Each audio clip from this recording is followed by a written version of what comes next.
ಸ್ನೇಹಿತರೆ, ಚಿನ್ನದ ದರದಲ್ಲಿ ದೊಡ್ಡ ಟ್ವಿಸ್ಟ್. ನಾವು ಲಾಸ್ಟ್ ವಿಡಿಯೋದಲ್ಲಿ ಹೇಳಿದ ಹಾಗೆ ಚಿನ್ನದ ದರ ಕಮ್ಮಿ ಆಗೋ ಲಕ್ಷಣ ಇದೆ ಅಂತ ಹೇಳಿ ಮಾಹಿತಿ ಬಂದಿತ್ತು. ಈಗ ಆಗೋಕೆ ಶುರುವಾಗಿದೆ.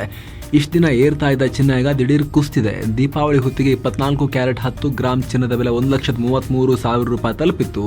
ಆದರೆ ಈಗ ಕೇವಲ ಒಂದೇ ವಾರದಲ್ಲಿ 1.27 ಲಕ್ಷಕ್ಕೆ ಬಿದ್ದಿದೆ. ಅಂದರೆ 6,000 ರೂಪಾಯಿ ಡೌನ್. ಸಣ್ಣ ವಿಚಾರ ಅಲ್ಲ. ಚಿನ್ನ ಮಾತ್ರ ಅಲ್ಲ, ಬೆಳ್ಳಿ ಬೆಲೆಗೂ ಕೂಡ ಓಟಕ್ಕೆ ಬ್ರೇಕ್ ಬಿದ್ದಿದೆ. ಕೇವಲ 10 ದಿನದಲ್ಲಿ 18,000 ರೂಪಾಯಿ ಡೌನ್ ಆಗಿದೆ. ಅಂದರೆ ಜಾಗತಿಕವಾಗಿ ಪ್ರೆಷಿಯಸ್ ಮೆಟಲ್ಸ್ ಮೇಲೆ ಪ್ರೆಷರ್ ಇದೆ. ಹೀಗಾದರೆ ಯಾಕೆ ಕುಸಿತ?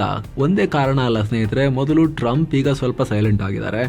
ಚೀನಾ ಅಮೆರಿಕ ವ್ಯಾಪಾರ ಸುಂಕದ ಗಲಾಟೆ ತಣ್ಣಗಾಗ್ತಾ ಇದೆ. ಹೀಗಾಗಿ ಹೂಡಿಕೆದಾರರು ಸೇಫ್ ಇನ್ವೆಸ್ಟ್ಮೆಂಟ್ ಆಗಿ ಚಿನ್ನದತ್ತ ಓಡೋದನ್ನ ನಿಧಾನಗೊಳಿಸಿದ್ದಾರೆ. ಇನ್ನೊಂದು, ಮಾರುಕಟ್ಟೆ ಕರೆಕ್ಷನ್ ಮೋಡ್ ನಲ್ಲಿದೆ. ಕಳೆದ 1 ವರ್ಷದಲ್ಲಿ ಚಿನ್ನದ ದರ ಆಕಾಶಕ್ಕೆ ಹೋಯಿತು. ಈಗ ಮಾರ್ಕೆಟ್ ಸ್ವತಃ ಆ ಮಿತಿ ಮೀರಿದ ಏರಿಕೆಯನ್ನ ಸರಿಪಡಿಸ್ತಾ ಇದೆ. ಮೂರನೇದು, ಪ್ರಾಫಿಟ್ ಬುಕಿಂಗ್.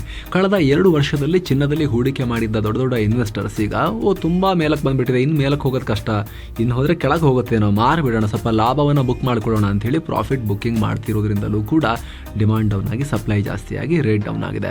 ಅದೇ ಟೈಮ್ನಲ್ಲಿ ಹಬ್ಬದ ಸೀಸನ್ ಮುಗಿದಿದೆ. ಭಾರತದಲ್ಲಿ ಖರೀದಿ ತಗ್ಗಿದೆ. ಹೀಗಾಗಿ ಚಿನ್ನ ಬೆಳ್ಳಿ ದರಗಳು ಸ್ವಲ್ಪ ಡೌನ್ ಆಗೋಕೆ ಶುರುವಾಗಿವೆ.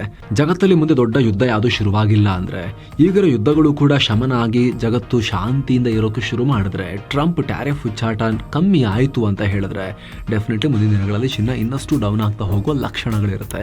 ವೇಟ್ ಮಾಡಿ ನೋಡಬೇಕು. ಇದಕ್ಕೆ ಸಂಬಂಧಪಟ್ಟ ಸಂಪೂರ್ಣ ಮಾಹಿತಿಯ ಫುಲ್ ವಿಡಿಯೋಗಾಗಿ ರಿಲೇಟೆಡ್ ಲಿಂಕ್ ಅನ್ನ ಮಿಸ್ ಮಾಡದೆ ಚೆಕ್ ಮಾಡಿ.